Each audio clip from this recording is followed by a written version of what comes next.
There's this one kid who got bitten by zombies, and nothing happened to him. Instead, he ended up with some amazing powers, so strong that even all the zombies were scared of him.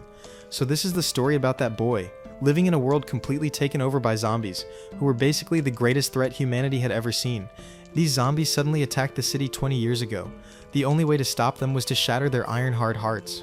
But this was incredibly tough, as advanced firearms were not yet widespread. Year after year, these zombies just kept wrecking everything across the planet.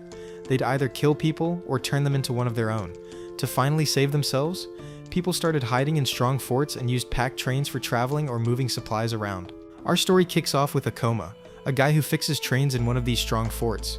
His big dream was to become like the Iron Man of this world, the kind of hero who makes you say "love you 3000. On the side, Akoma was busy inventing a weapon that could actually pierce a zombie's iron heart. He believed that people just hiding behind walls were cowards. A real man, he thought, faces the enemy and dies fighting. He tried to shoot a high-pressure nail gun through a metal plate, pretending it was a zombie's heart, but he messed up again. Disappointed by another failure, Akoma headed to the railway yard, where he had to fix trains every single day. Most people there always made fun of him. They called him the Superman of the poor, saying things like, "Here he comes, Superman." Akoma went into a train car and was mumbling to himself when his friend, who was working nearby, suggested he use a bit more gunpowder. Akoma liked that idea and was about to leave his work to go back to his lab. That's when his eyes landed on a really beautiful girl who had just arrived at the workshop. This pretty girl was Princess Ayame, and she'd come to get her father's steam-powered gun fixed. While everyone else was totally charmed by the princess, Akoma didn't really pay much attention to her. In his mind, this was the royal family that had shown cowardice by hiding behind walls from their enemies. He had just turned to head to his workshop when the supervisor called out, "Hey hero, come here for a sec. What's wrong with this gun?" Turns out, Akoma was the smartest mechanic there. Akoma, a bit unwillingly, almost snatched the gun from Ayame and started checking it out. Just then, a man ran in and announced a train carrying some refugees just arrived. Hearing this, the princess was shocked because the train wasn't supposed to get there until the next day. They talked a bit more and found out that a station midway had been completely destroyed, so the train just decided to come straight here instead of stopping. Soon everyone in the railway yard gathered around the train. Doctors were checking every person getting off to make sure no one was sick. People were even forced to strip during the inspection. Akoma was really annoyed by all this, and his friend tried to explain, "Why are you so bothered, man? This is just how they do basic quarantine." Meanwhile, the inspection really sped up. Akoma and his buddies took on the job of washing the blood and dirt off the outside of the train. While cleaning, Akoma found a zombie-related clue, which he quickly kept for his experiment. His friend tried to stop him, saying, "Are you crazy? That's against the rules. What if something goes wrong?" Akoma just replied, "I don't care about rules like that." Just then, a girl got off the train and Akoma looked lost in thought. A guard ran up to the girl and told her she also needed a body inspection, meaning she had to take off her clothes to show if she was infected or not. But she hit him, saying, "Do you even know who you're talking to?" The angry guard was about to get tough when Ayame and her father showed up. They explained that the girl was their guest, telling him leave her alone. During this, a priest also arrived and both left without any checkup. Money talks. Suddenly a man ran out of the train and doctors shouted he's got the zombie virus. Hearing this, the guards fired their guns, making him fall, and the next second they surrounded him. The man tried hard, he even begged them, "I'm not a zombie, please let me go, I'm not a zombie." But the guards were ready to kill him. Meanwhile, Akoma yelled "Stop, stop," and ran straight in front of the man. He explained, according to the rules, if someone is suspected of being a zombie, there's a system to keep them locked up for 3 days. Hearing this, the guards got even angrier. They beat him up, asking, "Are you going to teach us what to do?" During all this, the zombie-related clue from Akoma's bag fell out, and everyone got scared. Now everyone started wondering if Akoma himself was infected.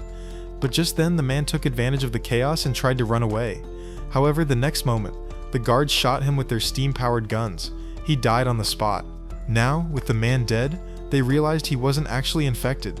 He was just a normal human. But the guards didn't care one bit about that, so they took the body away to get rid of it. Akoma was completely shattered and swore at them, asking if their humanity had died, to which Ayame's father just said, "A poor mechanic has no right to talk back like that." Meanwhile, their bodyguard Karusu knocked Akoma out cold, and Ayame's father ordered him to be thrown in jail. Ayame wasn't too happy about this, but her father said that keeping law and order was their job, and he'd do whatever it took for that. Late that night, Mume came to Akoma's cell to talk to him. She asked him, "How did you know that man wasn't a zombie?" Akoma replied, "Honestly, I didn't know if he was human or zombie, but I couldn't just stand there and watch him die without any proof." He also explained that they hate people who have lost their humanity because they're so scared of zombies. They don't even have the guts to go out and fight them. At that very moment, another train pulled up to the city gate, where guards opened the door to let it in. But what was this? The train didn't stop. Instead, as it got closer, it was clear that zombies had taken it over. Seeing this, just as the guards were about to close the gate, the train crashed and caused a massive explosion in the city, setting everything on fire. The next moment, zombies crawled out of the explosion and attacked anyone they saw. Seeing this, Mume ran away from there. The guards also rushed off to deal with the situation, leaving Akoma all alone. He picked the lock of his cell with a wire and ran toward his lab to get his weapon. Meanwhile, the priest and Ayame's father, along with many other important people, ran to a safe place far from the city, while the zombie danger in the entire city was rapidly growing. Akoma ran to his shed, where he cut his hand and let a few drops of blood fall to attract a zombie to his lab. A zombie followed his blood trail and showed up, just as he intended. Akoma was all ready with his gun, but the zombie attacked from the roof instead of the front door. It wasn't as dumb as everyone thought. After this, Akoma got into a hand-to-hand fight with the zombie, where he finally managed to pierce its iron heart with his new piercing gun. With that, the zombie was killed, and Akoma was overjoyed, exclaiming, "My experiment worked." But then he felt a terrible pain in his hand. What is this? Looking closer, he realized the zombie had bitten him. Slowly, the virus started spreading through his body, but Akoma didn't panic. To stop the virus from reaching his brain, he tightly tied his arm with a metal belt, but the virus still didn't stop. Finally, he applied a constricting device around his neck and pulled it with all his might using a machine. Using all his strength and the machine's power to stop the virus's spread, he reminded himself that he wasn't the coward he was 5 years ago when he watched his sister die right in front of his eyes. With his focus and willpower, he finally stopped the virus from spreading further and then passed out. Meanwhile, the priest and Mumi arrived at a palace in the middle of the city. There, the priest told her he couldn't go any further because he had also been wounded by a zombie, so he stopped himself from turning by detonating a homemade bomb in his heart. On the other hand, Mumi moved forward where she spotted a zombie and immediately got ready to fight. First, she let the zombie get close, and as it did, she kicked its head off with her spiked sandal. Meanwhile, Ikoma woke up and found that he was still human. He was overjoyed, and just then, his friend also arrived. Now, seeing the dead zombie in the messy room, his friend asked him, "Did you kill the zombie?" To which Ikoma proudly replied, "Yes, I did." After this, they hugged, and Ikoma also told him that the zombie had bitten him. Hearing this, his friend was terrified. Meanwhile, the situation outside the city had also gotten much worse. Ayame was somehow managing the guards to keep the horde of zombies from getting into the shelter. Just then, an old man came and said, "We should go to the next city," to which Ayame said that her father had told her to stay here and wait for a signal. Just then, Mume also arrived, wearing a strange, super stylish gown, like something from a high-fashion runway. During this, a man standing nearby tried to push her, but with her amazing martial arts moves, she immediately threw him down, saying, "Don't try to bully people, got it?" The next moment she said, "We can't just wait for any signal here. I'll clear the path myself so others can run to the train." With that, she jumped into the crowd of zombies. Suddenly, a zombie attacked her from behind. Just then, she turned around and sliced its head off with a knife. She even tossed the severed head among the other zombies, which made them angrily chase after her, giving everyone else a clear path to the train. Mume led them through the city's broken parts, and with her incredible agility and special weapons, she pierced the hearts of each zombie without getting hurt herself. Finally, everyone reached the train safely, and Ikoma and his friend also arrived there, but the guards wouldn't let them on the train. They told them, "First you have to prove you're not infected, so one by one, take off your clothes and show us." Ikoma was about to do as they said when two zombies appeared. Seeing them, Ikoma thought this was his chance to prove to people that he was on the human side. He wanted to power up his gun by drawing pressure from the train, but before he could, Mume showed up and took down the zombies. During this, Ikoma recognized her, and she recognized him too. Both said they had changed their looks. Ikoma said, "You're even stronger than I thought." "Oh, strong girl." "Yes, strong girl." Meanwhile, Mume sniffed him and realized he wasn't fully human anymore, but she quietly moved on. Just then, the elite samurai Kurusu arrived with some more soldiers and pointed his gun at Ikoma. He told him, "You should have been in jail, what are you doing here?" To this, Mume said he's not a zombie, and he should also be allowed on the train. With that, everyone got on the train, and the train started moving with a key that looked like Ayame's locket. Meanwhile, Mume also came into the driver's cabin, where Kurusu told her, "You protect the back carriages." To which Mume said, "Oh come on, do it yourself." And saying this, she went to sleep. She claimed her battery was dead. During this, the train was speeding along when some more zombies clung to it. Ikoma noticed a heavy pipe that was about to fall. He immediately grabbed it with his hand even though it was really hot and heavy. No normal person could have stopped it. It was that heavy. Some mechanics worked with him to fix the train. Just then, a zombie tried to get in through a crack in the door, which scared everyone. Akoma, seeing his chance, pulled out his weapon, quickly opened the door, shot it, and then threw it outside. He said, "Now it'll be easier to fight zombies." But everyone backed away from him. His iron-like heart had become visible. Seeing this, Akoma was also shocked. He said, "Maybe I should have stopped the virus, but it's too late now." His friend also started to be scared of him. Meanwhile, everyone's attention was on Akoma when Samurai Kurusu, who was patrolling there, also arrived. With his gun aimed, he asked the people, "Where's the zombie?" Everyone pointed at Akoma at the same time. Akoma was trying to explain himself, when Samurai Kurusu, without thinking, suddenly shot him. And he also ordered the soldiers to immediately close the door, preventing him from returning. Kurusu's shot was so powerful that Akoma almost passed out. His body lay on the railway tracks outside, where many zombies were slowly approaching him. This sight was so dangerous that his friend standing on the train cried and screamed, seeing all this but couldn't do anything, and the train moved on. Just then, a voice came from the control room saying that a huge crowd of zombies was blocking the way ahead. Hearing this, Kurusu said, "The train will crush them. No problem, nothing to worry about." But as he looked out, his eyes fell on Ayame's father, who was standing ahead and had himself become a zombie. The next moment, Ayame also saw this, which completely shattered her. And meanwhile, Kurusu pulled her back inside and explained to her, "You should forget about them now, because they're no longer your father, but zombies who are a threat to humans." With that, he ordered the train to speed up and crush the zombies. And the train, smashing through that zombie group, reached the fortress gate, where the driver stopped the train at the station and pulled the lever to lower the bridge. But what was this? A bunch of zombies had jammed a rod in the machine. Seeing this, Kurusu decided to go manually lift the lever. Even though everyone tried to stop him from doing such a dangerous job, Kurusu believed he was a samurai, and as a samurai, it was his duty to protect people, even if it cost him his life.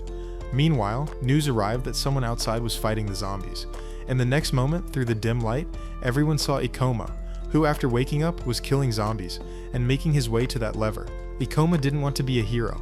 He simply wanted those who had left him for dead and denied him passage on the train to know that he had saved their lives. The next moment, he pulled the lever down and the train passed through. With that, he was completely broken and started crying loudly. Meanwhile, Ikoma's friend tried to save him by throwing a hook, seeing his friend in peril, but some people started stopping him. "Hey, stop, are you crazy?" Ikoma also purposely didn't grab the hook and was resigned to death when suddenly Mume appeared there. She teased Ikoma, saying, "Crying in front of everyone, you fool? Come on, be a man." With that, she tied the hook around his waist and his friend pulled him back. After being saved, Ikoma angrily asked, "Why did you need to save a zombie?" To which Mume scolded him, saying, "You don't need to do these childish things anymore." A little later, Kurusu and his soldiers also arrived and told Ikoma, "If there's still humanity left in you, you should die by our hands." Hearing this, Ikoma also got furious and got ready to fight. But then Mume stepped in and told everyone, "Hey, Ikoma is neither a zombie nor a human. He's a special person whose body is like a zombie's, but his mind is human." With that, she took off her shirt and showed a wound on her back, which shocked everyone. Turns out they were both Kabaneri. She also told them that they weren't enemies of humanity, but friends of humans, their comrades. Meanwhile, Kurusu aimed his gun at both of them and said, "I already suspected this girl, a traitor." To which Mume replied, "If you attack, I will kill you." Kurusu still didn't believe her, but during this, Ayame came and said, "They helped us escape from the zombies, so suspecting them like this isn't fair." To this, Kurusu said that the two shouldn't be allowed to travel together.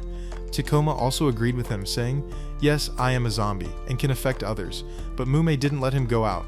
Instead, she threw him to the ground and said, "You are not a zombie, but a Kabaneri."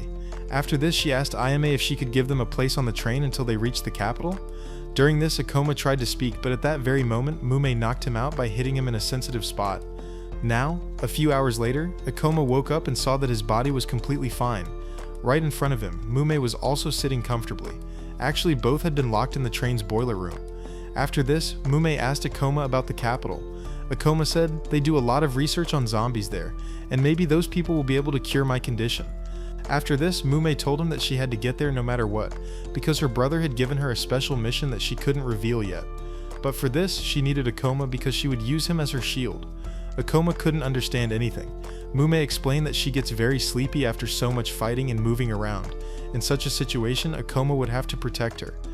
With this, she started training Ikoma to fight because even though he had strength, he was a total beginner when it came to experience.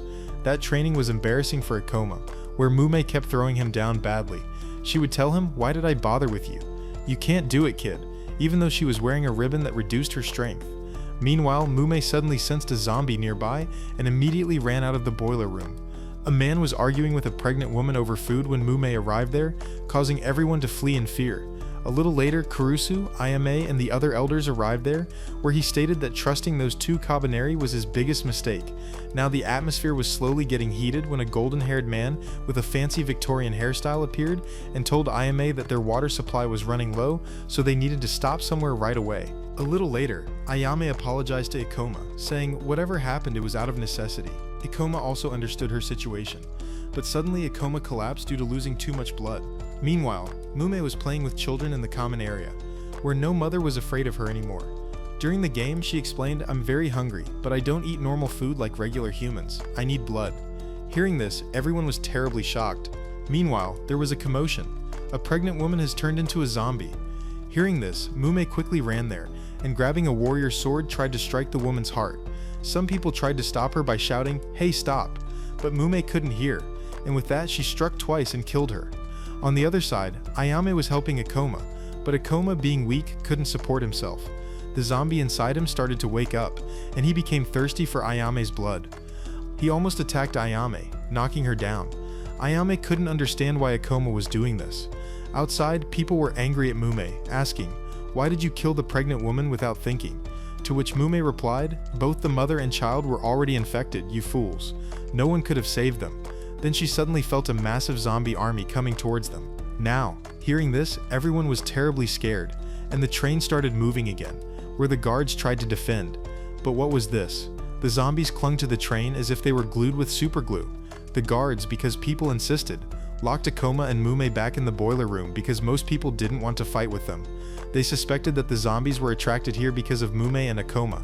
Meanwhile, the elders pushed them, saying, "She isn't fit to be our captain, so she should hand over the master key to us." To which Ayame agreed.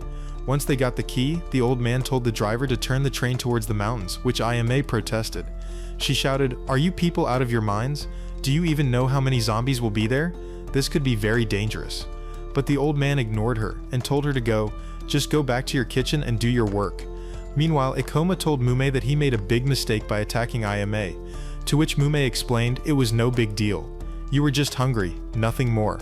A little later, some men also captured Ikoma's friends and put them in the same compartment, claiming they didn't want anyone siding with Kabaneri. With this, Ikoma's friend returned his piercing gun, which might now be useful in his fight. A little later, the train passed over a bridge, where a huge number of zombies jumped down from above. Not only that, but one of the zombies was so special that it even knew how to use a sword. It was cutting people down as if they were not humans but mere vegetables. Now Mume, seeing this, understood that it was a special zombie. The next moment she shot the zombie through the window, but that zombie was so quick that it escaped. That single zombie killed countless people and turned them into zombies as well. Now, as the city approached, the number of zombies in the compartment kept increasing. The old man wanted the infected compartments to be cut off, but Ayame said she would help the people. She took command, taking warriors with her. During this, a big strong man suggested to Kurusu, "Shooting a zombie's head is easier than hitting its heart, my friend." Hearing this, Kurusu immediately ran to get a sword. Meanwhile, people also tried to stop him. "Hey, stop." On one hand, a boy got infected by pulling a zombie's arm. He placed a bomb in his heart and detonated it, so that he wouldn't become a threat to humans like them. On the other hand, the explosion was so fierce that it burst a nearby barrel. Meanwhile, Kurusu came back with his sword and started taking down the zombies one by one. Ikoma also came out from the emergency exit to stop that swordsman zombie. Mume was with him during this. As they exited the tunnel, they killed many zombies. Poor Mume's gun ran out of steam and she was so tired that she fell asleep on the train roof. Kurusu was dealing with the other zombies when he ran into the smart swordsman zombie. At first, Kurusu was a bit surprised to see a zombie with a weapon. After that, without much thought, he fought him. He pushed the zombie to the hole that had been made in the train's walls by the explosion. The next moment, he tried to strike the zombie's heart, but his sword broke, after which the zombie plunged its sword into his body. During this, some people saved Kurusu by firing bullets, and Ikoma tied Mume to the roof with a hook so she wouldn't fall. Meanwhile, Mume told him, "You have to win, kid," and she fell asleep again. A little later, Ikoma's friends also arrived there, whom he asked to take care of Mume, saying, "You take care of her." As Ikoma moved forward, he also felt incredibly hungry, which the next moment made his body weak. Meanwhile, the swordsman zombie was causing chaos among the remaining people when Ikoma, peering from above, shouted, "Someone give me blood. I will free you from this zombie."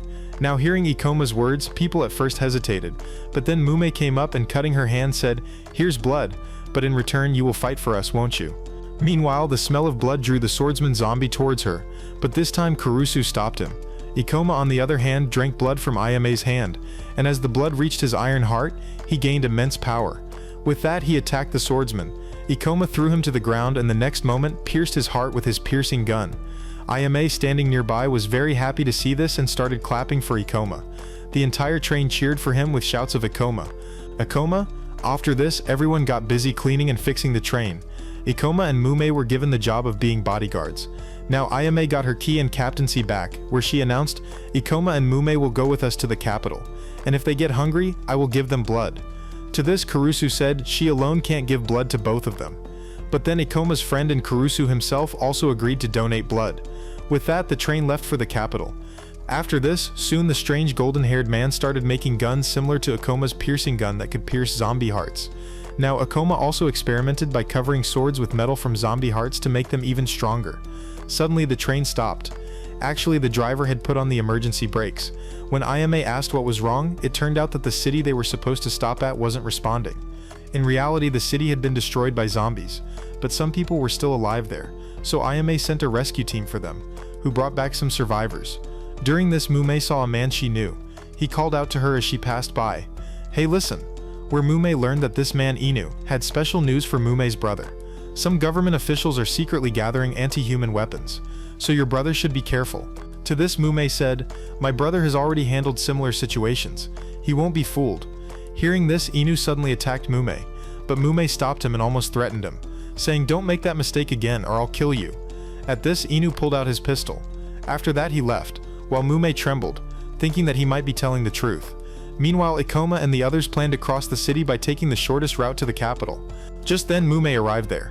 She teased Ikoma, saying, "I'm not interested in cowards' plans." Ikoma tried to explain to her, but Mume kicked him away. She said she didn't want to stay with them and become a coward like them. To this, Ikoma explained to the people, "It's alright, we can do this plan without Mume." Meanwhile, Mume went back and hid in the boiler room. A little later, Ikoma went to the boiler room to get some things, where he asked Mume why she was acting so strange, to which Mume said nothing. Now the train entered the city where people went to clear broken buildings with a crane. Ikoma's friends were at the crane control panel, from where they planned to kill zombies at the lower level. Meanwhile, Mume rushed out and went straight to confront those zombies alone. Ikoma didn't like her behavior at all, and ignored her. Mume broke down the door and entered, where over 100 zombies were in front of her. She started killing them one by one with bombs, bullets, and knives, and during this, she herself got a little hurt. A little later, Ikoma and his friends also reached the same place where Mume was already present. They found that Mume had already killed many zombies. She teased Ikoma, calling him childish, but Ikoma ignored her and started the boiler. Meanwhile, his companions cleared the debris with the crane, but then their eyes fell on the tower where thousands of zombies were climbing. Seeing this, everyone was completely terrified. Ikoma ran the boiler at high power, but the zombies were so many that this attack did nothing to them, so they decided that they should return to the train. But during this, Mume was nowhere to be found, and Ikoma decided that he would forget her and first save his companions. He told them, "You all go towards the train. Go towards the train," while he would operate the crane here, otherwise the danger could increase. Meanwhile, as Ikoma was trying to clear the debris and metal heap from the tracks, his eyes fell on Mume fighting outside. She looked very weak and struggling, but she was still determined to prove that she wasn't a coward. Despite her condition, she was still fighting the zombies with her last bit of strength. Ikoma thought that Mume would handle things herself, so his attention was entirely on the crane, but suddenly he saw a fast and agile zombie brutally throwing Mume down. It even snatched Mume's weapon and the next moment threw her down into a pile of coal. Seeing this, Ikoma decided that he had to leave the crane and help Mume. Because of this, the debris remained on the track and the train had to stop. Meanwhile, Ikoma jumped down with the help of a cable and killed the agile zombie, then picked up Mume. But suddenly the ground shook, and with that, there was a huge explosion in the boiler building, burying Ikoma and Mume under the coal. During this, the zombies combined to form a very large monster, which terrified everyone. The next moment, that monster ran towards the train, where the driver somehow drove the train in reverse into a hangar and stopped it. The samurai quickly lowered the hangar gate. At the same time, the others fired at the monster, slowing it down a bit so that the monster couldn't get inside, and then the gate closed. On the other hand, the monster hit the gate so hard that the horde of zombies broke apart. At that moment, Mume had a terrifying dream where she saw one of her friends killed simply because she showed signs of turning into a zombie. This terrified Mume, but she somehow hid her feelings because her adopted brother, who was also her master, wanted to leave immediately. Waking up from her sleep, she realized that she was buried under the debris and was now even more infected. A little later, Akoma, removing the debris, said, "I made a mistake leaving the crane, but I had to save your life." To this, Mume said, "You should leave me. I'll get out of here myself and also clear out the zombies." To which Akoma replied, "You're stuck under a rock and you're so weak right now that you won't be able to do anything." But then the zombie blood started to take over Mume's body, and she became terribly afraid that she might actually turn into a zombie. Meanwhile, Akoma quickly gave her bottled blood that he had brought with him, which Mume drank and felt better. Just then, Akoma's eyes went to the front, where a horde of zombies was coming towards them. He thought of dealing with them first, but then he looked at Mume. He believed that as long as he could fight, he would fight, but he wouldn't let Mume die so helplessly. He took out his piercing gun and once again cut his hand to drop drops of blood to attract the zombies. He led the zombies to fight in another part, some distance away. Meanwhile, Mume almost fainted, recalling memories of her village being destroyed and where zombies had also killed Mume's mother. She only remembered that her life was saved by a man on horseback. Mume was still watching all this when some train warriors arrived and pulled her out of the rubble. Then, as soon as she woke up, she immediately ran to find Ikoma, whom she found lying unconscious in a distant spot with many dead zombies around him. Now, as they were returning to the train, the black monster zombie appeared once again. They quickly climbed onto the train, while the large monster tried to break through the tunnel and enter. Meanwhile, Kurusu asked everyone, "Can we defeat it?" To this, Ikoma's friend suggested using the heavy cannon from the station. If they tried with that, maybe they could defeat it. Mume then explained, "Inside this colony there is a main zombie, the core, which if we kill, the entire colony will collapse." Now, reaching the core directly with the cannon wasn't possible, but yes, the core could be exposed with it. And then Mume said, "After that, I will finish it." A few hours later, Ikoma cleared the debris so the train could move forward. The big monster started chasing the train. Feitsu was at the cannon, and Mume told him, "Let the monster come closer until the very last moment and then fire the shot." But Feitsu panicked. He fired early, which only blew off a portion of the monster's head, and some zombies fell onto the train. Now the guards tried to stop them. Ikoma and Kurusu also joined the fight. Kurusu took Ikoma's new sword, which made piercing hearts even easier. Meanwhile, the large monster jumped and broke the back carriages of the train. But Feitsu this time held his breath and waited for the right moment. And as soon as the monster came very close, he targeted the core area and fired, revealing the core. With this, Mume stepped forward and struck that core zombie, causing the entire colony to explode. Meanwhile, Ikoma, holding Mume, climbed back onto the train. But the train was going so fast that it lost balance and tilted to one side. Just then, Ayame announced over the loudspeaker, "Please lean to your right so the train can balance, otherwise the next station will be their doom." But the next moment, everyone pushed hard, and thus the train came back on track, and then they safely crossed the city. A little later, the train reached another city where they received signals that people were still alive. Everyone rejoiced. They stopped at the station further on. Ayame decided to meet the mayor there. Meanwhile, Ikoma and the golden-haired engineer explained that the material for making jet bullets has run out, and supplies are also needed for train repairs. To this, Ayame said that she would buy all the supplies today because they would leave tomorrow. In the city market, all the teams went to get necessary supplies. The girls bought food and clothes. Meanwhile, Ikoma and his friend bought train parts and other such things. On the other hand, Ayame went to the mayor's house but didn't find him, so she met a minister. She showed the minister the power of the jet bullet made by Ikoma, which greatly pleased the minister. In return, he agreed to provide food for the people and temporary shelter for the injured. The next morning, everyone woke up and saw a black train entering the station. All the people gathered and applauded for them. Actually, that was the Liberators train, an elite zombie hunting squad that frees ruined cities from zombies and returns them to humans.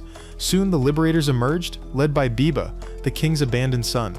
Mume ran towards him as soon as she saw him. Everyone was stunned to see that this was the brother Mume always talked about. Ikoma, however, was suspicious of him, because he had heard that Mume's brother was not a hero but someone who believed that the weak should die. During this, the crowd welcomed them. Meanwhile, Ayame and Kurusu also met Biba, where Biba recognized Ayame. He said that she was the niece of a powerful minister in the capital. To this, Ayame said, "I didn't know that Mume was actually your sister."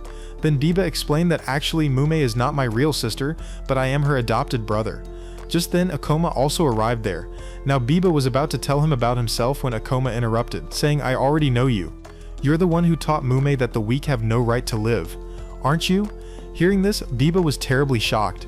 A short while later, when the two faced each other again, Akoma asked him once more, "Do you truly believe that the weak should die?" To which Biba replied, "That's how nature works, only the capable will survive.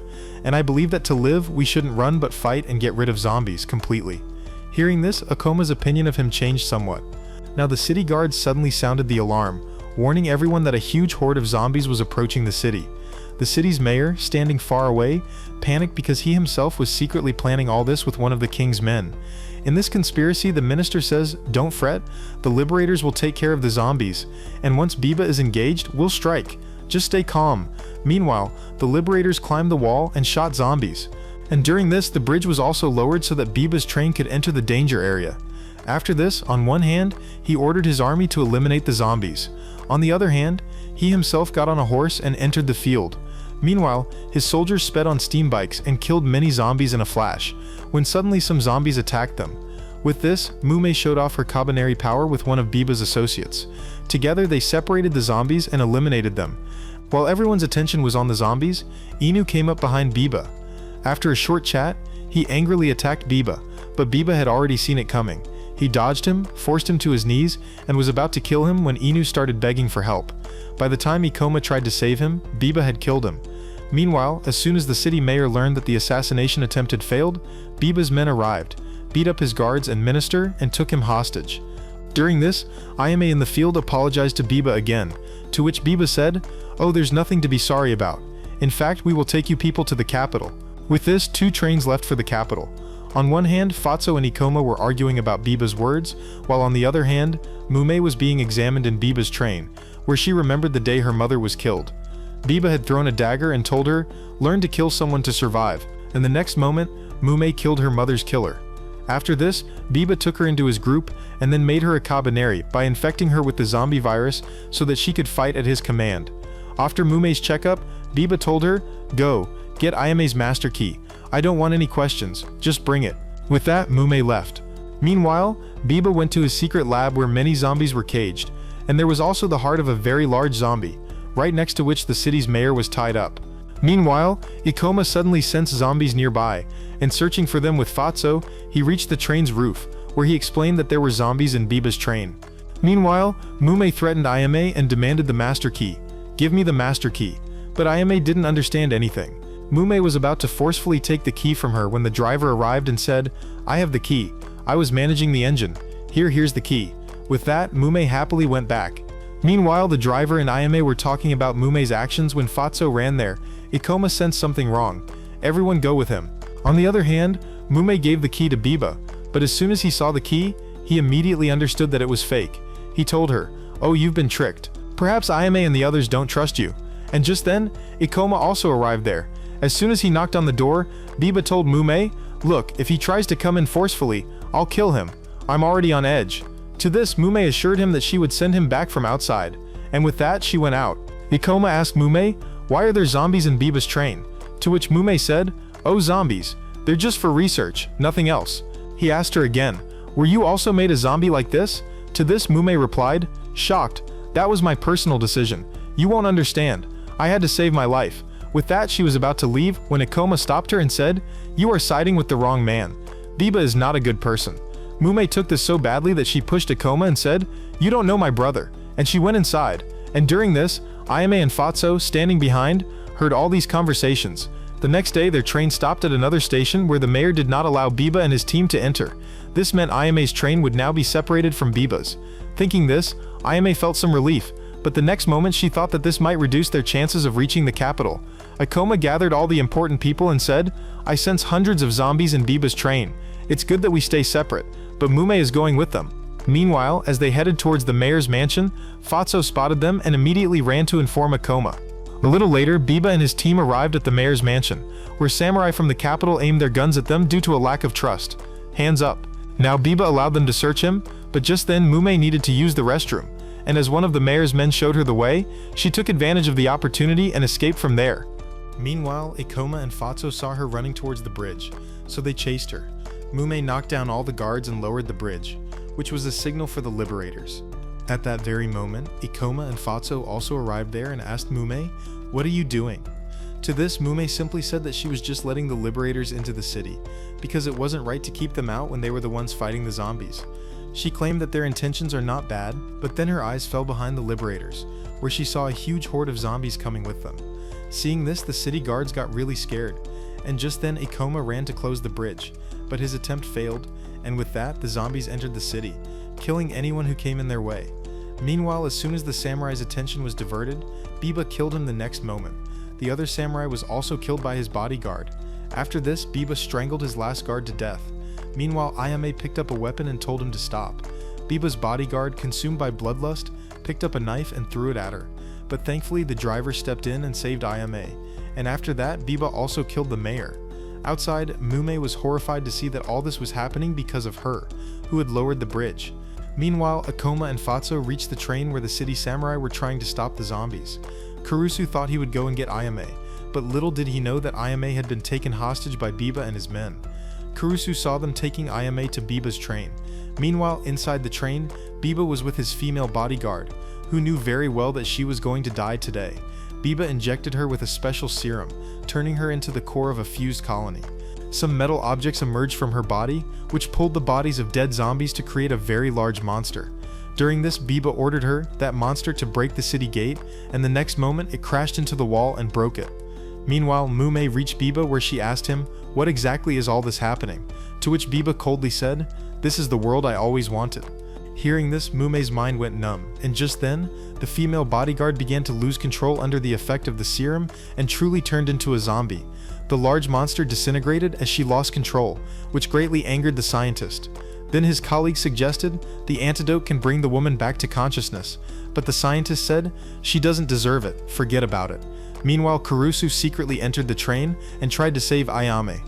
He was getting past the guards and moving forward when the scientist pulled out a gun and stopped him, but Ayame wasn't one to stay quiet. She distracted him and threw the scientist's assistant down. With that, grabbing the antidote, she said, "If you don't stop, I'll throw it away." At this, the scientist was about to shoot her when Kurusu jumped on him, and both fell down. Meanwhile, the zombie female completely lost control and started killing her own companions. Now the soldiers shot her, but these bullets only made her angrier. Then the next moment, she used a magnetic blast-like power to blow up the entire building. After this, she angrily lunged at Biba, who was terribly frightened. At the last moment, she stopped herself from killing him. And using that moment, Biba stabbed her in the heart and killed her, which completely shattered Mume. After this, the Liberator Army took the remaining people captive at gunpoint. When Ikoma protested this, he was also thrown down and threatened, "We need your blood. If you resist, you will be killed." Those who had become zombie victims were also killed. Meanwhile, Biba got on the train and gave a speech. "Today I have freed everyone from their cages. As long as people hide behind walls, they will never evolve. Forcing them out to fight zombies is true liberation." After this, everyone was soon imprisoned. Ikoma was put in a cage where he wrote something on the ground, watching the guards and the scientist. Meanwhile, the rest of the people were divided into groups and their blood was being taken. Ikoma's friend who had joined Biba's faction attempted to attack him, as did Fatso, who still distrusted the turncoat. But Ikoma stopped them, explaining that his friend was actually spying for them. When he went inside, he saw one of Biba's lieutenants harassing a man. The man kept saying, "Sir, please don't take my wife's blood. You can take my blood, but please don't take her blood." To this, the lieutenant happily asked him to shake hands, and as soon as he extended his hand, he cut off his arm. Fatso was horrified by the lieutenant's cruelty. Now Fatso stood up and protested this, but the guards held him back. After that, he met Ikoma, where he asked Ikoma, "When will your blood boil? When will you do something? Enough is enough. This can't be tolerated anymore." To this, Ikoma told him, "Tomorrow night when these people come to take blood, I will escape from the cage and finish Biba's work." Now at that very moment, Biba told Ayame, "If you want to save your people, send a message to the king to open the gates and let me meet my father." To which Ayame agreed. She asked, "Then what are you going to do with your father?" In response, Biba said, 10 years ago the king sent an army of 400,000 to wipe out the zombies. I was made a commander in that army at the age of 12. We freed many cities, but our help suddenly stopped, and the entire army was wiped out. And all this happened on my father's orders. And now I will get my revenge." Meanwhile, at night, Ikoma explained the entire plan to his friends. "If we can capture the engine room, Biba will have to accept our terms and release the other hostages." Everyone agreed that this was a risky task, but they had no other option. They would stand by Ikoma no matter what. Then came the time for blood collection. As the liberators arrived, everyone was ready with iron rods and other tools before they even entered. Ikoma opened the cage with a wire and stood in the line where people were going to donate blood. The guards, however, realized that he was free and surrounded him. But at that very moment, Ikoma's friends created a diversion by releasing steam, but they were overpowered. Ikoma's friend who was spying for them tried to attack a lieutenant, but Ikoma stopped him, saying that his friend was still on their side. At the same moment, the lieutenant also arrived there and attacked the rebels. Meanwhile, Ikoma blocked his attack and slammed him into the wall, which made the lieutenant realize that Ikoma was very powerful, but he had a gun. He immediately fired a shot at Ikoma, but at the last moment, Fatso attacked him and saved Ikoma. Meanwhile, Biba, hearing all this, sent Mume to stop them, but she hesitated, to which he said, "If you don't do this, I will stop the medicine that keeps you human, got it?" But even after this, Mume refused to hurt her friends. Then Biba ordered her to be subdued, and hearing this, Mume started to flee. She was knocking down soldiers and moving forward when a lieutenant threw her down. On Biba's orders, his assistants gave her a sedative injection. Even while unconscious, Mume called out to Ikoma, "Ikoma!" Meanwhile, Ikoma and Fatso rushed forward. The other friends stopped the liberators, and during this they reached the engine room but no key fit. Now Ikoma wanted to break the lock with a big blast, but just then Biba and his men arrived. After this, Biba explained that he knew Ikoma would rebel, so he had changed the keys. He said, "Your rebellion is over, kid." And with that, he shot Ikoma, but Fatso immediately stepped in, taking the bullets, and then he said, "That day when Kurusu shot you, I couldn't do anything, friend, but today I could. I'm very happy." And with that, he died peacefully. Ikoma cried endlessly at this, but Biba asked him, "How do you feel after losing your friend?" Hearing this, Ikoma got angry and attacked him, but Biba's right-hand man knocked him down and started beating him. Meanwhile, Biba called Mume, "Go and kill Ikoma." She was completely under his control. Before Ikoma could say anything, Mume stabbed him in the chest and threw him out of the train, to which Biba praised her and moved forward. "Well done, well done," while Mume stood still like a statue. A little later, Ikoma's friends reached that spot and found Fatso dead there. Just then a soldier said, "Go back to your compartment." But a girl screamed, "If you want to kill us here too." But Biba's men left them alone, and with that they all took Fatso away. Meanwhile, in the engine room, Biba told Mume, "My father was always a coward. One night when the lights went out, he fearfully swung his sword, which wounded me. When he found out about this, he took no responsibility and blamed everything on fear. Since then I have hated him and will hate him for life. And now I will destroy him and his entire city." After this, he injected Mume with the serum, intending to make her the core of a fuse colony, which he would use to break through the capital's gates. Meanwhile, in the capital, the king told the public how cruel Biba is. He destroyed a city, but don't fear, we will defeat him. But during this, an operator came and informed him of a very large monster. The king killed him. He believed that too much information spreads fear. Meanwhile, Ikoma was found unconscious, washed ashore. Then in a dream, he saw his sister, looking like Mume, coming to kill him. He suddenly woke up in a fright. He blamed himself for Fatso's death. Just then, his eyes fell on a nearby zombie, and he hid in a shipwreck out of fear. Meanwhile, as Ayame's train reached the capital, messengers informed the king, Ayame has captured Biba. Hearing this, the king let them in. Ayame put on an act that she had captured Biba so that her people could get a place in the city. To this, her uncle and other officers were somewhat unconvinced. They said, "Really? So easily?" Then Ayame explained that everyone worked very hard, and she asked, "Can we have a place to stay in the city?" In response, the officer agreed to a week of quarantine in jail, which Ayame immediately accepted. After that, she and Biba were called to the palace. Meanwhile, Kurusu asked Ikoma, "Why did you abandon us?" To which Ikoma replied, "I felt helpless." After that, Kurusu cheered him up and said, "Come on, it's time for all of us to save everyone together." But Ikoma refused, to which Kurusu angrily left him there, and Ikoma once again broke down and cried. Meanwhile, in the king's court, Biba was on his knees. He told his father, "If you ever considered me your son, then kill me with your own hands." Hearing this, the king picked up the same dagger he had once given to Biba. As the king prepared to strike, a hidden pin pricked his palm. After this, he suddenly started telling everyone, "I can tell the difference between humans and zombies, and there's a zombie here too." Hearing this, the people present became alert, and the next moment, the king started showing zombie symptoms, which panicked a guard, who shot him. The king didn't die immediately. To this, Biba, with a chillingly changed expression, said, "Shoot more. One bullet won't be enough for them." With that, people riddled him with bullets.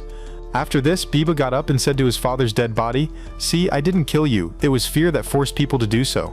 And with that, he plunged the dagger into his chest. Now, terror spread throughout the city that some zombies were still hidden, and among them, out of this fear, people turned on each other, while Ayame's uncle took her to a safe place. and during this, Biba's eyes fell on a man who was stomping on his father's body. He immediately shot him and sat on the king's chair, remembering his past moments. Meanwhile, Kurusu fixed a bike and went to Akoma, where he told Akoma, "Actually, Mume didn't kill you but saved you. And if you don't believe my words, look at your wounds. The wound is very close to your heart, but not on your heart. She could have hit your heart if she wanted to. This means Mume saved you. But what's the point if you're not going to save her?" Hearing this, Akoma gained courage. Anyway, Mume was wandering among the dead bodies scattered in the city. She was slowly becoming more and more infected. And during this, she remembered her mother's words. Her mother used to say, "Butterflies carry the souls of the dead." And she saw a swarm of red butterflies, which frightened her. Meanwhile, it was as if wings began to grow from her iron heart, and a little later, she turned into a monster. Meanwhile, Akoma decided that he would also become fused. He went to a scientist and told him, "Give me the black serum too. I'm also ready to become fused." To this, the scientist told him, "This serum is typically only effective on female Kabaneri." But Akoma didn't believe him. He said, "I need some strength even if it costs me my life." He had only one goal, to kill Biba and save Mume. He injected himself with the blue serum, which made him feel very powerful, and he also felt a collar around his neck about which the scientist warned him. If he broke this collar, he would gain dangerous powers. To this, Akoma enthusiastically said, "Today I will not let any loved one die," and he broke the collar. After this, Akoma and Kurusu reached the station and easily eliminated the zombies. But Akoma felt that he was slowly losing control of his body. To this, Kurusu told him, "If you ever fully turn into a zombie, I will kill you too." Meanwhile, Mume transformed into a dangerous monster. She continuously took the hits from the capital's defenders, but her mind seemed blank. She felt everyone was telling her to die. She was releasing red butterflies and unknowingly destroying all the houses. Now Biba was happy seeing all this, that everything was going according to his plan, when suddenly Akoma arrived there. People shot at him, but he overpowered everyone. Meanwhile, Kurusu stopped the attackers from above. Meanwhile, one of Biba's men tried to run a train over Akoma, but Akoma, with a single move, removed the guards and unleashed a magnetic pulse, causing the train to fly into the air and explode. Akoma didn't even understand how this happened. His body was almost completely out of control. Just then, one of Biba's companions attacked him again, which Akoma blocked and plunged his sword into his heart. Meanwhile, Biba was watching the whole spectacle from a distance.